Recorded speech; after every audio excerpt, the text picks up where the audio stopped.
بننے کی دھن اس قدر سوار تھی کہ یہ دیکھ ہی نہیں پا رہے تھے کہ سارا اوکھلی میں دیا جا رہا ہے۔ اسٹیبلشمنٹ کا پھیلایا ہوا گند زرداری صاحب کے کہنے پر پرائم منسٹر بننے کے شوق میں اپنے گلے میں ڈال لیا اور نون لیگ کی بنی بنائی مقبولیت کا ایسا زبردست جنازہ نکالا کہ اگلے الیکشن میں نون لیگ کے جیتنے کا امکان دور دور تک دکھائی نہیں دیتا۔ اچھا تو یہی ہوتا کہ عمران خان کے کہنے کے مطابق الیکشن ہو جاتے، مگر خیر جناب شہباز شریف صاحب وزیر اعظم تو ہے نا۔ اس کے بعد بطور ادارے کے سربراہ ہماری پاک فوج کے سپہ سالار جناب عاصم منیر صاحب آتے ہیں۔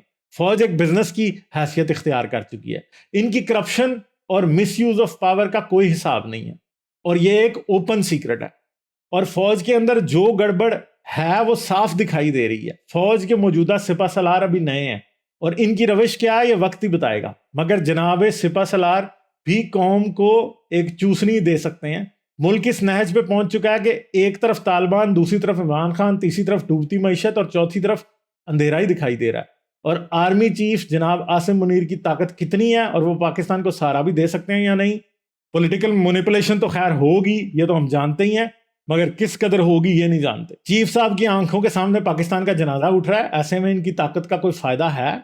یہ سوال جواب طلب ہی رہے گا اور کسی عام شخص کو کبھی بھی اس سوال کا جواب نہیں ملے گا۔ اب ہم طاقت کے اس ننگے کھیل کی طرف جا رہے ہیں جو پچھلے 5 سال میں 3 حضرات نے خوب کھیلا ہے۔ ہمارے ٹاپ 3 پاکستان کی موجودہ حالت کے براہ راست ذمہ دار ہیں۔ تیسرے نمبر پر ہیں جناب مارخور جنرل ریٹائرڈ فیض حمید صاحب۔ جناب نے پاکستان میں پروجیکٹ عمران خان کو چلانے کے لیے ہر حد پھلانگ دی۔ جس طرح ڈرٹی گیمز جناب نے کھیلی وہ سامنے آتی جا رہی ہیں۔ ابھی جناب کو ریٹائر ہوئے چند ماہ نہیں ہوئے اور لوگ چیخ چیخ کر جناب کے کرتوتوں سے پردے اٹھاتے جا رہے ہیں۔ اگر موصوف آرمی چیف بن جاتے تو شاید پاکستان میں جمہوریت کی بساط بھی لپیٹ سکتے تھے، شاید اپنے لائے ہوئے پروجیکٹ کے ذریعے پارلیمانی نظام کی بساط ہی لپیٹ دیتے اور مشرف کی طرح صدر بلکہ اردگان کی طرح صدر بن کے بیٹھ جاتے۔ خیر جناب مارخور نے آرمی کی مشینری کو سیاست میں اس طرح سے استعمال کیا کہ اس کی مثال ملک کی تاریخ میں کم ہی ملتی ہے۔ دوسرے نمبر پر آئے ہیں گزشتہ سپہ سالار جناب قمر جاوید باجوہ صاحب۔ باجوہ صاحب اپنی کرسی بچانا چاہتے تھے، وہ مزید 3 سال بلکہ شاید تاحیات آرمی چیف رہنا چاہتے تھے۔ اس کے لیے ان کا مورا عمران خان تھا، مگر خان اپنے نکمے پن کی وجہ سے وبال جان بن گیا اور اس کی حکومت کو چلتا کرنا پڑا۔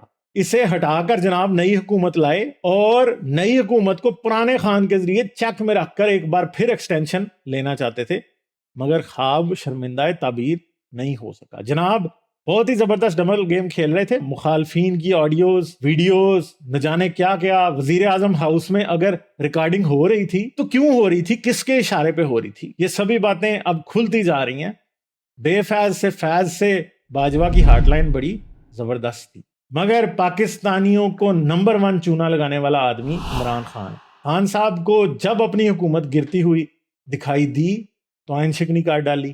اپنے دور میں پنجاب میں ایک ایسے شخص کو تعینات کر رکھا تھا جو انتہائی نااہل ہونے کے ساتھ ساتھ سپر کرپٹ بھی تھا، جسے صرف کرسی پر بٹھایا گیا تھا اور ملک چلانے والے عمران خان کی اہلیہ اور ان کی اہلیہ کے رفقا تھے۔ پنجاب پاکستان کی ریڑھ کی ہڈی کی حیثیت رکھتا ہے۔ صوبے میں پھیلی ہوئی اس قدر مس مینجمنٹ معیشت کا پٹھا بٹھانے کی براہ راست وجہ ہے۔ عمران خان نے حکومت میں آنے سے پہلے کہا تھا ہمارے پاس فلاں ہے، ہم پاکستان کو امریکہ بنا دیں گے، ہم لوٹا ہوا پیسہ واپس لے آئیں گے، کرپشن نہیں ہوگی، فلاں ڈھمکاں سے آسمان تک کی باتیں کی گئی تھی، مگر ان کے حکومت میں آتے ہی ڈراپ سین ہو گیا۔ کرپشن کا بازار بھی گرم تھا، توشہ خانہ بھی بیچا جا رہا تھا، لوٹی ہوئی دولت برطانیہ سے واپس لا کے ملک ریاض کو بھی دی جا رہی تھی کہ پکڑو اپنی لوٹی ہوئی دولت، مگر خان صاحب ابھی بھی دودھ کے دھلے ہوئے ہیں۔ روز کرپشن کے نئے نئے سکینڈل باہر آ رہے ہیں، ثبوت عوام کے سامنے ہیں، مگر میڈیا پر جھوٹ در جھوٹ بولنے والی پاکستانی تحریک انصاف سوشل میڈیا اور انٹرنیٹ کے ذریعے نیریٹو بلڈ کرنے کی کوئین بن چکی ہے۔ پاکستانی اسٹیبلشمنٹ کی کالی کوک سے نکلنے والی یہ سیاسی پارٹی آج بھی اسٹیبلشمنٹ کے بنائے ہوئے زبردست آئی ٹی سیل چلا کے سیاہ جھوٹ کو سفید سچ کا لبادہ بڑی خوبصورتی سے بنا بنا کے بیچے جا رہی ہے۔ عمران خان کے پاس نہ تو کل پاکستان کا کوئی حال تھا، نہ آج ہے اور نہ کل ہوگا، مگر عمران خان نے پاکستان کے عوام کو بیوقوف بنانے کا گر خوب استعمال کیا۔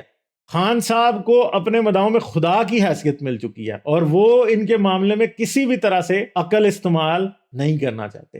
ایسا لگتا ہے کہ یہ وہ لوگ ہیں جنہیں مسیح کے آنے کا یقین دلا دیا گیا تھا اور پھر اس بات پہ یقین ہو گیا کہ عمران خان ہی حضرت عیسیٰ مسیح یا مسیح ہے اور اس کے بعد اور کوئی نہیں آئے گا۔ دوستو یہ تھی دور حاضر میں پاکستان کا ستیہ ناش کرنے والے اور پاکستانیوں کو بیوقوف بنانے والے لوگوں کی ٹاپ 10 لسٹ۔